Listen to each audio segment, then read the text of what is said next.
Ketua DPP PDI Perjuangan menyebut nama AHY masuk radar bacawa pres Ganjar Pranowo. Dan saat ini Demokrat tengah mendesak koalisi perubahan untuk segera mengumumkan nama bacawa pres Anies Baswedan. Apa makna manuver PDI Perjuangan dan bagaimana sikap Demokrat? Kami bahas bersama dengan Sekjen PDI Perjuangan Pak Hasto Kristianto, Kepala BPO PKK Partai Demokrat Pak Herman Hairon, dan juga Direktur Eksekutif Poltreking Indonesia Mas Hanta Yuda. Selamat sore Bapak-Bapak, terima kasih waktunya sudah bergabung bersama kami di Kompas Petang. Pak Hasto dari Pak Herman. Saya langsung ke Pak Hasto. Pak Hasto, AHY masuk radar bacawa pres dari Ganjar. Ini serius atau goda-goda politik nih ke kubu sebelah? Pak Hasto. Pak Puan Maharani kan beliau ketua DPP bidang politik, kemudian juga ketua DPR, banyak berdialog dengan teman-teman seluruh fraksi termasuk Partai Demokrat, sehingga yang disampaikan Mbak Puan itu kan melihat bagaimana terhadap berbagai nama-nama yang disuarakan oleh lembaga survei, dan kemudian Mbak Puan selaku Ketua DPP Bidang Politik menanggapi hal itu. Jadi ini bukan suatu hal yang main-main, bukan godaan politik, dan ini disampaikan ya dengan semangat persahabatan. Jadi betul serius ya, bisa dipastikan ya? Ya, tapi kita juga hormati dan tadi pernyataan Mas AHY yang mengedepankan etika politik, mengingat Partai Demokrat sudah memutuskan untuk mendukung Pak Anies Baswedan. Tetapi politik ini kan juga terbuka, suatu ruang dialog. Dan apa yang disampaikan Mbak Puan merupakan hal yang positif untuk membuka ruang dialog tersebut, karena kesadaran bahwa apa yang disampaikan oleh Presiden Jokowi, kita perlu gotong royong, kita membangun tali silaturahim, demikian pula yang disampaikan oleh Ibu Megawati Soekarno Putri itu dijalankan oleh Mbak Puan. Oke, tapi kalau nama AHY sendiri masuk sebagai radar dari PDI Perjuangan ini, pertimbangannya apa lagi selain dari survei politik dan lain sebagainya itu? Ya, ada pertimbangan terkait juga pentingnya konsolidasi politik nasional dan juga menghindari berbagai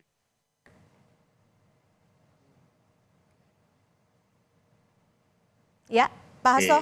prasangka, narasi tentang masa depan, bagaimana bangsa ini bisa maju, termasuk membangun berbagai kerjasama dengan partai politik, termasuk yang disampaikan oleh Mbak Puan ketika menyebut Pak AHY, Mas AHY untuk punya potensi sebagai nama-nama.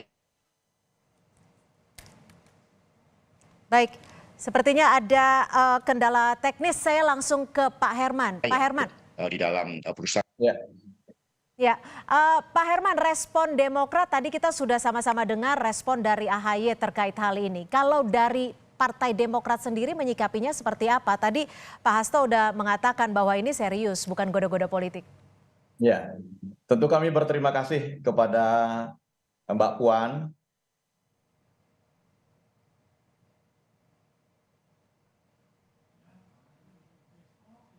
PDIP dan tadi Bang Hasto yang terima kasih. Dan ini memantapkan bahwa memang AHY sudah layak menjadi bakal calon wakil presiden.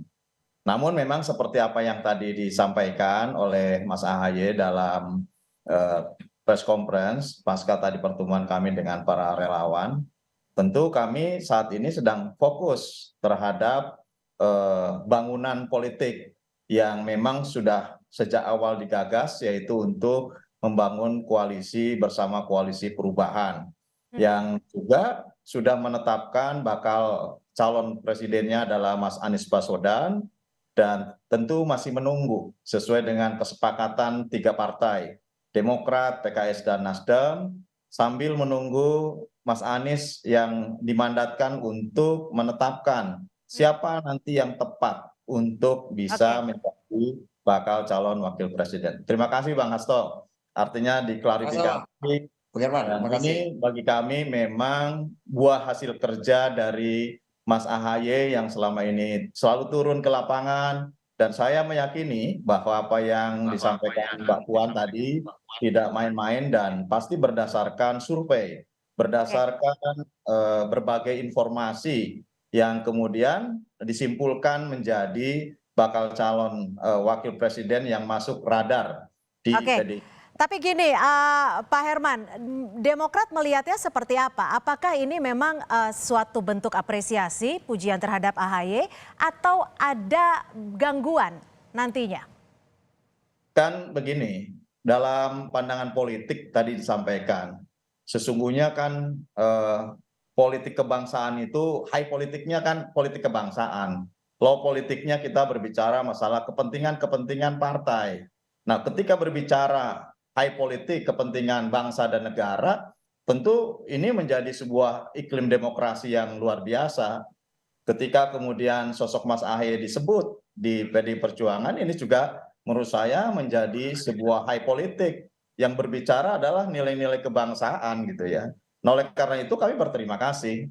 Namun tadi disampaikan bahwa memang kami sedang fokus membangun bangunan politik bersama koalisi perubahan Baik. yang tentu pada akhirnya nanti seperti apa, ya ini masih ada waktu ke depan gitu ya. Oke. Namun saya kira tetap bahwa dengan nilai-nilai perubahan yang kami usung juga ini menjadikan bahwa arah dan kebijakan koalisi tentu harus juga memenuhi kriteria perubahan. Nah, ini yang Baik. apakah kan untuk menentukan bakal calon wakil presiden kan bukan hanya persoalan popularitas dan elektabilitas, tapi juga bagaimana kesamaan visi, kesamaan misi, bagaimana juga menjawab situasi dan tantangan kebangsaan saat ini. Baik. Nah, ini yang kemudian rumusan-rumusan dan bangunan koalisi politik kita ini justru kita ingin berada dalam high politik. Oke, Bagaimana jadi artinya masih tetap solid dengan koalisi perubahan. Saya akan ke Mas Hanta. Mas Hanta, kalau melihat statement pernyataan Mbak Puan ini, Mas Hanta sendiri melihatnya seperti apa? Ini hanya manuver PDIP agar koalisi perubahan segera umumkan cawapresnya sehingga PDIP bisa ukur kekuatan atau seperti apa? Ya, Cynthia yang menyampaikan adalah Mbak Puan, kemudian saya kira sejalan disampaikan oleh Mas Hasto. Kalau kita bicara PD Perjuangan setelah Ibu Megawati, orang kuat selanjutnya memang Mbak Puan dan Mas Hasto. Jadi kalau Mbak Puan dan Mas Hasto mengatakan ini, saya kira memang menarik dan layak untuk kita diskusikan. Nah, karena itu saya sebelum menyampaikan analisa tadi, ini poin saya dulu satu, ini menandakan bahwa pesan dari Mbak Puan ini PD Perjuangan menandakan bahwa cawapresnya Mas Ganjar memang belum final, belum kuat, namanya belum disimpulkan, satu itu. Yang kedua, ini juga menandakan PD Perjuangan masih membuka peluang seluas-luasnya kepada siapapun cawapres potensial, bahkan dengan spektrum ideologi yang tanda petik berseberangan pun yang jauh seperti Mas Ahy disebutkan. Nah, yang ketiga, yang ingin saya sampaikan, bisa jadi itu dibuka buat semua. Pertanyaannya adalah apakah betul disebutkan Mas Ahy ini kemudian bisa direalisasikan. Saya ingin mengatakan dari semua nama, secara realitas yang paling sulit direalisasikan atau diganti kalimatnya yang tidak mudah untuk direalisasikan justru adalah nama Mas Ahy. Tiga faktornya. Satu, karena secara historis, saya kira Mas Hasto yang salah satu memberi catatan kesulitan PDI Perjuangan berkoalisi dengan dua partai, secara ideologi yaitu dengan PKS, secara historis dengan Demokrat. Bukan tidak mungkin, tapi ada kendala di sana. Apalagi kita tahu, tapi ini justru menjadi cair dan potensi menjadi lebur bagus juga, menyatukan misalnya orang persepsikan dua orang veto player, kingmaker dua partai ini Pak SBY dan Bu Mega, kemudian sulit kita membayangkan bisa bergabung gitu ya. Demokrat akan bergabung, dua orang ini dalam waktu dekat akan bergabung. Yang kedua, dari posisi koalisinya juga diametral, satu mengusung perubahan dengan tegas, yang satu ada keberlanjutan. PDI Perjuangan simbolnya Pak Jokowi utama kan, keberlanjutan. Nah, kalau ini digabungkan agak sulit dalam bayangan saya, agak sulit sampai saat ini. Tapi kalau itu terjadi luar biasa dan akan cair peta koalisinya. Dan ketiga adalah dari spektrum pemilihnya juga ini kan berseberangan. Nah, kalau menggabungkan ini juga kalau kita lihat dari perspektif positifnya ini menjadi cair semuanya. Tapi saya ingin mengatakan dari tiga faktor tadi, figur utamanya, dua partainya, posisi koalisinya, koalisi pemilihnya seperti sulit menyatukan seperti air dan minyak. Tapi bukan tidak mungkin, saya ingin mengatakan itu. Nah, pertanyaannya adalah yang menarik saya kira yang dilakukan oleh Mbak Puan dan Mas Hasto ini menarik. Ini kayak lempeng-lempeng politik. Kalau ada satu getaran, ada pergerakan itu akan mempengaruhi yang lainnya. Saya ingin melihat dari sisi Demokratnya sedikit. Yang menarik adalah posisi ini akan meninggikan posisi tawar AHY, Mas AHY di internal koalisinya. Kenapa? Kalau daya tawarnya naik, maka daya tekannya ingin menjadi cawapres Anies Baswedan akan semakin kuat. Jadi kalau akan ada deklarasi, maka Demokrat dan Mas Ahaye harus berterima kasih segera kepada Mbak Puan dan Mas Hasto yang mendorongnya, paling tidak itu. Yang kedua adalah, saya kira ini sedikit banyak saya menggunakan istilah Cynthia tadi, kalau menggoda ini akan mengganggu soliditas di internal koalisi perubahan. Sengaja atau tidak sengaja, sadar atau tidak sadar dari sisi Mas Hasto dan Mbak Puan, ya pasti terganggu lah. Tapi paling tidak ini saya kira akan memberikan semacam posisi Mas Ahaye menguat dan dua kemungkinan, semakin tidak solid atau karena kebutuhan menjaga soliditas bisa jadi deklarasi Anies Ahaye dipercepat itu mendorong ini. Dan kalau ini yang terjadi, ya mungkin Mas Hasto juga sudah siap-siap membidik cawapres yang serius sesungguhnya. Jadi saya nggak tahu ini Mas Hasto memang sedang Mbak Puan dan PD Perjuangan memang bolanya Mas Ahaye. Seperti apa nih Pak Hasto, kalau dilihat secara keseluruhan, kalau tadi Demokrat melihatnya ini adalah nilai yang baik, apresiasi bagi AHY. Kalau dari PDIP sendiri memaknainya seperti apa? Kenapa nama AHY bisa masuk dalam radar bacawa presnya PDIP? Makna besarnya apa? Kalau kita lihat lingkungan strategis kita di Timur Tengah kan juga terjadi perubahan yang fundamental. Iran dan Arab Saudi aja bisa bertemu karena pengaruh dari Tiongkok yang mempersatukan. Sehingga visi misi Pak Ganjar itu nantinya juga memasukkan visi kepemimpinan Indonesia secara geopolitik dalam cara pandang Bung Karno.